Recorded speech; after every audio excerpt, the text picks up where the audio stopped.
মানুষ তাকেই ভালোবাসার জন্য পাগল হয় যে অবহেলা করে, বারবার কাঁদায়। কিছু সম্পর্কের বিশেষ কোনো নাম হয় না, কিন্তু সেই সম্পর্কগুলো আত্মার সাথে মিশে যায়। প্রতারকেরা চলে গেলেও রেখে যায় তাদের হাজারো স্মৃতি। পৃথিবীতে বাঁচার আশা সবাই করে, যদি একটু সহানুভূতি আর একটু ভালোবাসা পায়। তোমার জন্য অপেক্ষা করাটা আমার অভ্যাসে পরিণত হয়ে গেছে। অহংকার এবং হিংসা এই দুটোই মানুষকে ধ্বংস করার জন্য যথেষ্ট।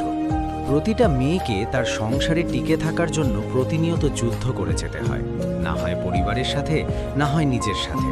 আর প্রতিটা যুদ্ধ তাকে বুঝিয়ে দেয়, মেনে নাও, মানিয়ে নাও। এইভাবে মেনে নিতে নিতে একসময় সে নিজেই টিকে যায়। শুধু টিকে যাওয়ার আড়ালে তার ভাঙা গড়ার গল্পটা কারো জানা হয়ে ওঠে না। তোমার যোগ্য ছিলাম না, কিন্তু একদিন হব, সেদিন তুমি আমার যোগ্য হবে না। যে পথে দুজন হেঁটেছি, আজ সেই পথেই একা হেঁটে চলেছি। কি ভাগ্য আমার! কারোর জন্য ত্যাগ স্বীকার করা কঠিন কিছু নয়, কিন্তু তাকে খুঁজে বের করাই সবচেয়ে কঠিন, যার জন্য তুমি বা তোমার জন্য যে ত্যাগ স্বীকার করতে পারবে। এটা বুঝতে পারাও অনেক কঠিন, সে আসলেই তোমার বা তুমি আদৌ তার ত্যাগের যোগ্য কিনা। স্বার্থপর মানুষগুলো শুধু নিজেকে ভালোবাসতে জানে, তারা অপরকেও ভালোবাসে, তবে তার নিজের স্বার্থ পূরণ করার জন্য। মাঝে মাঝে কিছু কঠিন পরিস্থিতির সম্মুখীন হওয়া ভালো। বিশ্বাসঘাতক স্বার্থপর মানুষগুলো চেনা যায়। কারো মনের মতো আপনি হতে পারবেন না, কারণ মানুষের চাহিদা জিনিসটাই শেষ, তাই নিজের মতো থাকুন। এমন অনেক প্রেম আছে, দূরত্ব অনেক বেশি, রোজ দেখা হয় না ঠিকই, তবু টানটা বড্ড বেশি। 10 মিনিটের আত্মতৃপ্তি কখনো ভালোবাসা হতে পারে না। প্রকৃত ভালোবাসা সেটাই, যে কোনো পরিস্থিতিতে প্রিয় মানুষটির হাতটি শক্ত করে ধরে রাখা। জীবনের সবচেয়ে বড় কাজ হলো নিজেকে নিজের কাছে সম্মানিত করা। হাজারো অপেক্ষার অবসান তখনই ঘটে যখন তুমি এসে কলিজা বলে ডাকো আমাকে। মায়া হলো এমন একটা ঘোলাটে চশমা যা ভালো চোখেও অন্ধ করে দেয়। মানুষের পেছনে যেটা হাঁটে সেটা হলো ছায়া, আর মানুষ যেটার পেছনে হাঁটে সেটা হলো মায়া। আমি জানি না যারা ছেড়ে যায় তারা ভালো থাকে কিনা, তবে যারা ফিরে আসে তারা ভালো থাকে না। তুমিও ভালো নেই, অথচ দেখো, ভালো থাকার জন্য একদিন সব ভুলে মাঝপথে আমার হাত ছেড়ে দিয়েছিলে। এই যান্ত্রিক শহরে অপ্রাপ্তি আর ব্যর্থতার চাদর মুড়ি দিয়ে ভাঙা গাছের টুকরোর মতো ভাঙাচোরা এক মন নিয়ে দাঁড়িয়েছিলাম আমি। জীবনের রাস্তায় কারো হাত ধরে অনেকটা রাস্তা এগিয়ে যাওয়ার পর সেখান থেকে একা ফিরে আসাটা মোটেও সহজ ছিল না। সেদিন নিজেকে অপ্রয়োজনীয় কোনো এক বস্তু মনে করেছিলাম। ভাঙা বুকের যন্ত্রণা জমানো বিস্ফোরণের দীর্ঘশ্বাসে আমি হয়েছিলাম উন্মাদ। তোমাকে হারানোর শোকে হয়ে গেছিলাম কঠিন এক পাথর। সেদিন সেই কঠিন পাথরের ঘর্ষণে কেঁপে উঠেছিল আমার হৃদয়।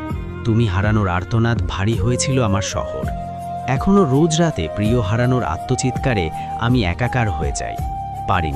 পারিনি আজও তোমাকে ভুলে যেতে। ইচ্ছে করে আবার ফিরে যাই, ভুলে যাই সব ব্যথা, আবার নতুন করে শুরু করি। কিন্তু এবার যখনই তুমি আমার চোখের দিকে তাকাবে, তোমার খুব কষ্ট হবে, আর তোমার অপরাধবোধ চোখের দিকে তাকাতেই আমি পারবো না। বলেই আমার আর ফেরা হবে না। থাক না কিছু কষ্ট একান্তই নিজের, পড়ে থাক না আমার শূন্য বুকে। কলম আঁকড়ে বাঁচতে শিখে গেছি আমি, তুমি আরও উদাহরণ হিসেবে এসো না। জীবনের রাস্তাটা হয়তো সহজ না, তবুও চলতে হয়। কাউকে ভালো রাখতে হয়, কাউকে ভুলে থাকতে দূরে যেতে হয়। সেদিন তুমি পর হয়ে গিয়েছিলে, আজ আমি হয়ে গেলাম পর। তুমি অন্য কারো সঙ্গে বেঁধো ঘর। কাউকে ভালো রাখতে কখনো দূরে যেতে হয়, মাঝে মধ্যে থেমে যেতে হয়। যা কিছু হয়েছে সব ভুলে সামনের কথা চিন্তা করতে হয়। মাঝে মাঝে পেছনের সব মনে করে একটু মন ভরে কাঁদতে হয়। আবার সেই সবের মধ্য থেকে বেছে বেছে কিছু স্মৃতি মনে করে পরক্ষণেই প্রাণ ভরে হাসতে হয়। সব সময় সবাইকে এটা দেখানো দরকার নয় যে আমি অনেক ভালো আছি, বরং তাদের এটা দেখানো দরকার যে হ্যাঁ, আমি ভালো থাকতে পারি। নিজের ভালো থাকার মন্দ থাকার দায়িত্বটা একটা সময় নিজেকেই নিতে হয়। আমি মনে করি নিজেকে আঘাত করার, কষ্ট দেওয়ার অধিকারটা একান্ত নিজের থাকা দরকার। এই অধিকারটা অন্য কারোর ওপর পড়লে নিজের জীবনে যেন কোনো মূল্যই থাকে না। একজন তখনই আঘাত করতে পারে যখন তাকে সেই অধিকারটা দেওয়া হয়। এই যেমন ধরুন, একজন অপরিচিত মানুষ অবহেলা করলে বা আঘাত দিয়ে কথা বললে আপনার ততটা কষ্ট লাগবে না, যতটা না কষ্ট কাছের কেউ দিলে কষ্ট হবে। একটা সময় আপনি অপরিচিত মানুষটির কথা ভুলে যাবেন, মন থেকে মুছে যাবে, কিন্তু কাছের মানুষের দেওয়া আঘাত আপনি ভুলতে পারবেন না। এই অধিকারটা আমরা অপরিচিতদের দেই না, পরিচিতদেরই দিয়ে থাকি। তাদের কাছে আমরা অসহায় হয়ে পড়ি, চাইলেও কিছু করতে পারি না। এই জন্যই এই ভালো থাকা মন্দ থাকার অধিকারটা নিজের রাখা উচিত। পেছনে যা কিছু হয়েছে তা সবসময় ভুলে যাওয়া বা সেসব ভুলার চেষ্টা করার কোনো মানেই হয় না। গত হয়ে যাওয়া জিনিসেই আছে শিক্ষা দেওয়ার জন্য, নিজের সাথে নিজের পরিচয়, নিজের সামর্থ্য যোগ্যতা বোঝানোর জন্য। হ্যাঁ, এটা স্বাভাবিক যে গত হয়ে যাওয়া কিছু ঘটনা ভীষণভাবে কষ্ট দেয়, তবে মাঝে মাঝে পেছনে ফিরে তাকিয়ে বলা উচিত যা কিছু হয়েছে তা আসলেই দরকার ছিল। আমি চাই তুমি সুখী থাকো, হোক সেটা আমার সাথে কিংবা অন্য কারো সাথে। কেউ হারিয়ে গেলে যতটুকু কষ্ট হয় না তার চেয়ে 1000 গুণ বেশি কষ্ট হয় কেউ বদলে গেলে।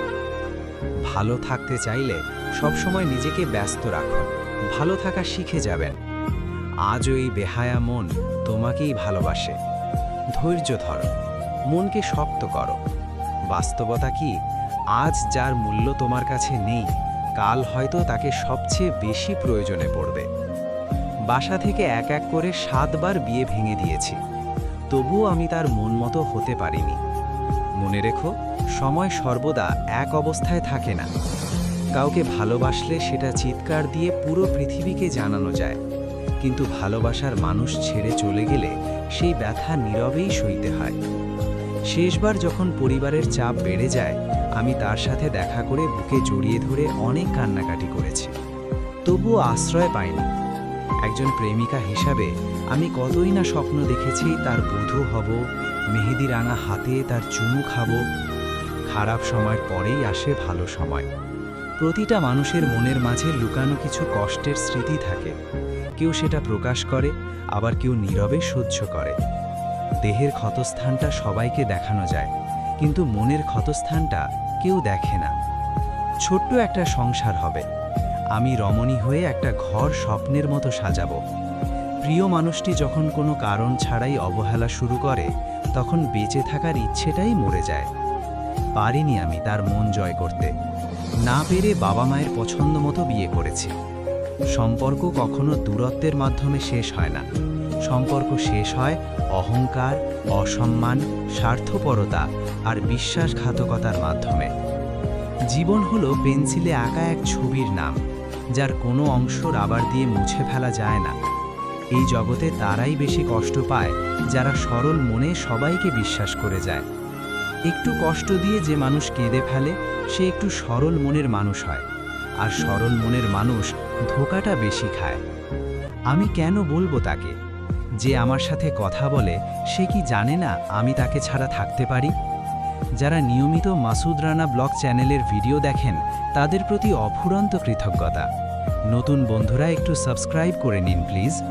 আর হ্যাঁ, ভিডিওটা যদি একটুও ভালো লেগে থাকে তাহলে শেয়ার করে আরও বেশি মানুষের কাছে পৌঁছে দিন। Love you all.